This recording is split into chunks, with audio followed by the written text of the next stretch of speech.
tipo assim, hoje uma impressora, você vai falar assim, você vai pagar caro numa impressora digital, você vai pagar 350 mil.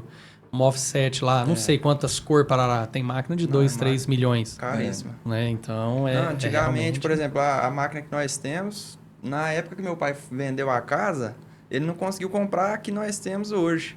Que na época era uma máquina que era o dobro do preço da casa dele, só pra você ter noção, tanto que era cara. E hoje em dia ela já barateou bastante, ela já tá bem desfalcada já. Mas dá pra trabalhar bastante ainda, bichinha. Questão de máquina, às vezes você compra máquina, né? A gente comprou as máquinas pra partir pra lá da cartonagem.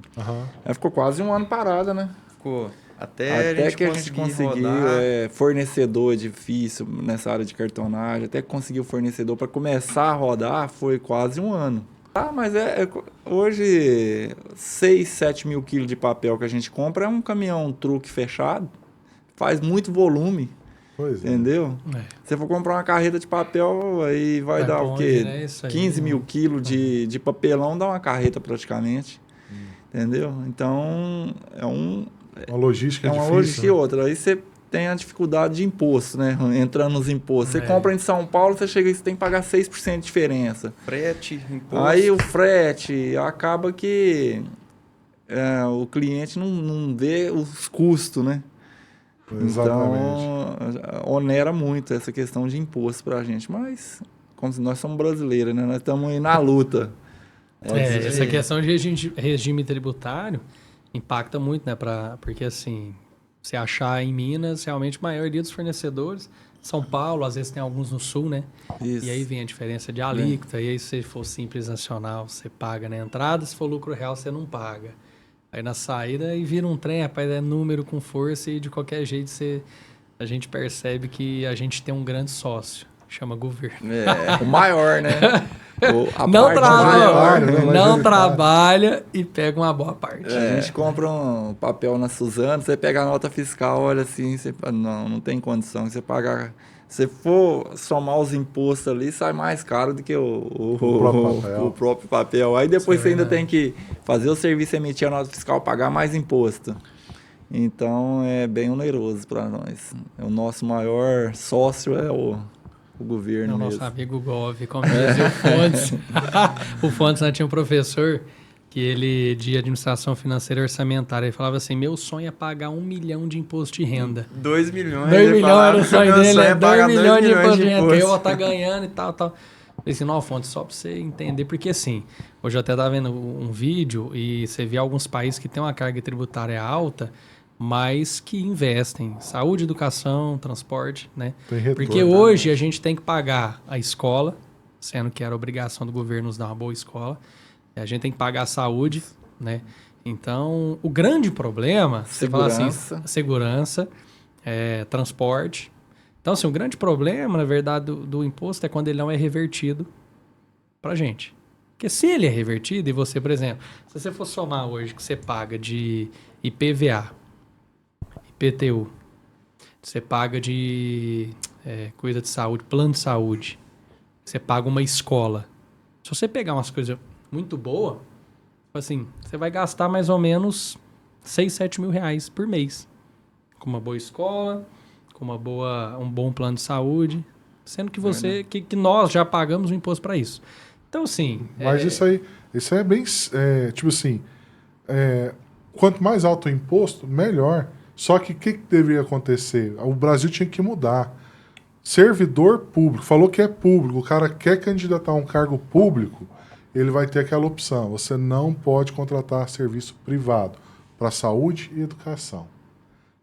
Meu amigo, você acha que eles iam desviar dinheiro do próprio hospital? Não. Ia desviar dinheiro da própria escola onde o filho está... Tinha que ser obrigado a usar, Tinha que ser obrigado. Então, tipo verdade. assim, beleza, a gente não... Isso aí é o direito de ir e vir, direito de... a liberdade do cidadão. Tá, mas ninguém obrigou ele a se candidatar a ser político, a ser cargo público. Então, ele quer ser cargo público? A regra é essa. Você acha que ia ter escola particular? Não ia.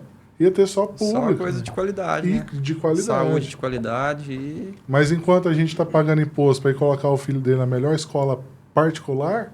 e muitas vezes nem no Brasil. Mas tá bom. A gente não pode reclamar, a gente tem que trabalhar. Não pode parar de trabalhar, não. Eu tava trocando uns áudios com você, né, esses dias, porque a tabela nossa virou agora, né, 2025, e o dólar agora deu uma pequena baixada, mas acho que uns 3 semanas atrás, o dólar, o Google nem dá mais o dólar, né? Antigamente você punha lá, o próprio Google te dava. Olha, ontem tava tanto. Eu vou até falar, mas poucas pessoas viram que o dólar bateu 6,75. Bateu 6,75 no dia. Recorde histórico no Brasil. Quando teve pandemia, igual tá falando. Ninguém falou. Porque no mesmo dia, horas depois, caiu para 6,30 e pouco e tal. Então, se você entrar no Google hoje, há mais ou menos um mês atrás, você entrava, o próprio Google te dava essa informação. Hoje não. Hoje ele não te dá mais. Então, né? O governo tem controlado isso aí. Mas, enfim... A gente te ama, governo, viu? A gente censurado agora. Vai censurar, viu? Vai, Xandão. A gente gosta de pagar imposto, mas a gente só queria que fosse revertido. Ele podia pagar até 50% de imposto, se funcionasse, né? Se a máquina funcionasse. Mas... tá bom. Aí eu tava falando da tabela, né? Então, o dólar, quando deu pandemia, as coisas subiu muito. Mas o dólar não bateu, eu acho que ele nem chegou a bater R$6. Ele quase bateu, 5,94 e tal. O que ficou muito caro as coisas na época da pandemia? Foi escassez, né? Oferta e demanda. Eu lembro, a gente tá vendo algumas questões para fazer importação de insumo. E antes, pré-pandemia, por exemplo, pagava lá num container $500, $700. Durante a pandemia foi para $9.000 o mesmo container. Nossa. Entendeu? Então o dólar não subiu muito, mas pensa, você pagava 700, foi para 9.000. Hoje, não é os 9.000, mas hoje, não sei, deve estar uns 1.500, $2.000, mas não é 9.000. Então tem gente que fala, na época da pandemia subiu. Realmente, você pensa, você pagar isso tudo, essa diferença do transporte. Mas em questão de dólar, é alta histórica. E aí, a maioria dos fornecedores nossos trouxe, na verdade, tiram férias coletivas e já chegou lá, feliz ano novo, temos reajuste. Já o Feliz Ano Novo já foi assim. E aí a gente fez nossa tabela e eu tava falando com uma cliente também. Eu falei assim, vamos analisar toda a cadeia, né? O nosso fornecedor compra lá da China. Aumentou o dólar, ele está pagando mais e suponhamos que a margem dele é a mesma. Hora que ele me repassa o valor, eu repasso essa alta e minha margem continua a mesma.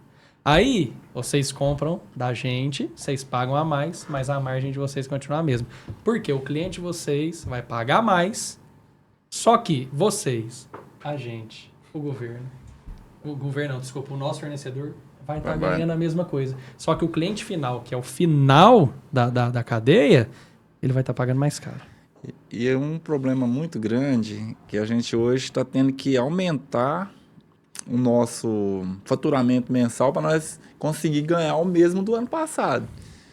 Justamente por causa dessa margem. A gente não consegue subir mais do que para aumentar a margem. Para nós ganhar o mesmo valor do ano passado, você teria que subir mais ainda. E a gente não consegue repassar, né, essa parte. Isso só para compensar a inflação, né? Isso. Exatamente. Eu fui fazer os cálculos do ganho desse do ano passado para o outro ano, nós ganhamos um pouquinho a mais, que trabalhou um pouco a mais, mas em relação à inflação foi o mesmo tanto. Então bateu praticamente a mesma coisa, só aumentou o preço, mas bateu o mesmo valor, no caso, no final, né? Mas... Em relação à pandemia, a gente teve muito problema, né? Gráfica sofreu bastante. Fechou muitas lojas, nossos clientes, muitos faziam impresso, passou para o digital. E graças a Deus, na nossa parte aqui, que nós começamos a mexer com a parte de papelão, né? Foi a parte do delivery que nos ajudou. Nós conseguimos sobreviver à pandemia aí, mas com a parte de delivery mesmo, das caixas de papelão.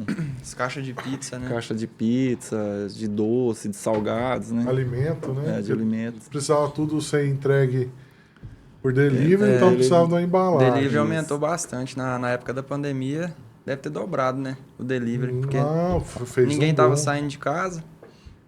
O pessoal não podia trabalhar, então trabalhar em casa e Engraçado, ninguém podia sair de casa, só os motoboys. Os motoboys e os mercados, supermercado, açougue, sacolão, ficava cheio. Aí, inclusive, nós estávamos com a gráfica aberta, tava eu, o Gabriel e um cliente.